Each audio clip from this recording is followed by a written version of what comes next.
So this is our very good friend William Atera. I've told you before, he's been with us every time we've ever been to Sudan. We really appreciate it very much. But William, you help cast out a lot here. You're our employee here. You know much more about the situation than I do. So can you describe what it is like when the person goes to the ballot and show us what the ballot is and what people must do? Well, the process is actually long, but it can't take much time. And it's sort of commitment. During the polling process or the voting day, as we did today, I actually voted, and I think I have that experience. When you go to voting, you go to line up, and before you proceed to the next step, there is a queue controller. Queue controller there is to put you in the right place, where you will give your card to someone to check whether this is the same name or a different name. After checking the name, then he will just cross the names there, then punch the card and send you ahead where you will get your ballot paper, and from there you will print your thumb. Then you will be told to go to behind the screen which is displayed behind, where you will vote secretly. This is a secret place where no one can come and see you there. So there, the secret place, there are two symbols, one for unity and the other one for secession. Can you show us, William? Which is suppression. So here, what I did before, because... Can you hold it up so we can see?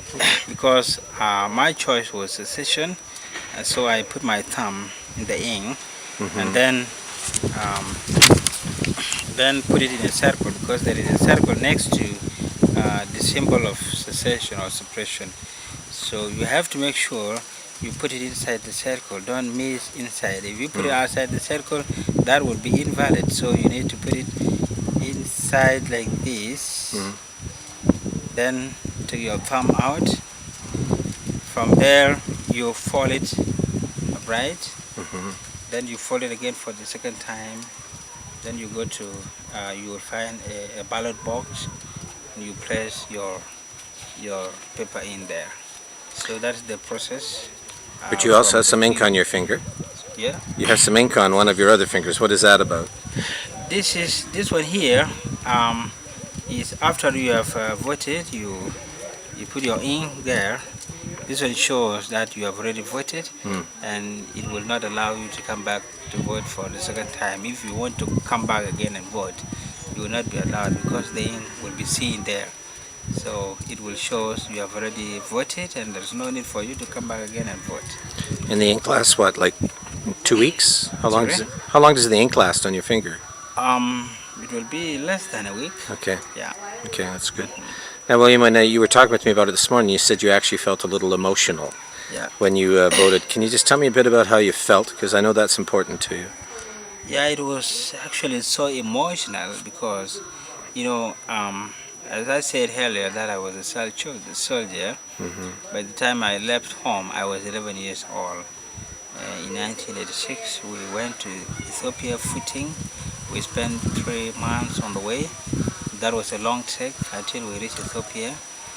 It was because of the pain and suffering we were getting from the government, which was still in power. And that's why we left home, went to bush while we were small. So it is because of freedom that we are getting today. This is the journey we have started, and this chance here is the last chance for us to use in a proper way so that we get our own freedom. So I felt emotional because of this freedom getting today. Since my childhood, I have, we haven't had the freedom we are feeling today. So that's why I felt emotional that I gained my own freedom, where I will be talking freely, where I will use my religion without any suppression from the other side. And another thing I was thinking too is I've been coming here now for 12 years or so, William. But you were there on that first trip. But we've come a long way together as well. I mean, it started about slavery, and then it was into building schools and water towers and everything. But what do you think? The South is going to get its independence. Other countries will recognize it. But what do you think are the priorities? What do you think the South will need? What kind of help from Canada that it will need? Well, as an independent state, as we proceeded, and I'm really having that confidence that we will have our own state, whereby we will invite the foreign countries to come and help. There are many areas where we need help. The first thing is the medical side, actually, because if you are not healthy, you can't do anything, you cannot do anything. So the medical facilities are really very, very poor in this country, which has engaged in war many decades. So the first thing we will need the friends from outside is to provide the health facilities, and then education. I mean education as well. Through education you will know your right, as we did today. So the second thing is education and the third thing actually is the agricultural input, because we need to depend on our own. We need to practice this kind of self-reliance, so that you work on your own to get your own food. And food security is really very poor in this area because of this war we have undergone for many years. Yeah. And finally, William, you're now going to be taking university. You go to Uganda and you take your courses. But what is it that you hope to do for yourself in the next few years? Well, the education I will gain is to help my people, come back and help my own people. Like I said before, somebody who is educated will have, a knowledge which is vast, knowledge which can help many people. If I'm educated administratively, I will help my own people and will actually help them in many areas where I'm able to, to use my knowledge to help them. So the education I'm pursuing is really a meaningful tool which will help my own people in the future. Well, William, we've come a long journey together, you and Jane and I, and also now includes our kids. But I know this is your special day. It's a special day for the people of South Sudan. Just want to congratulate you. I know we all sometimes wondered if this was going to come, but it's here today, and I just want to say I'm very happy for you and the people of the South for the difference that this will make.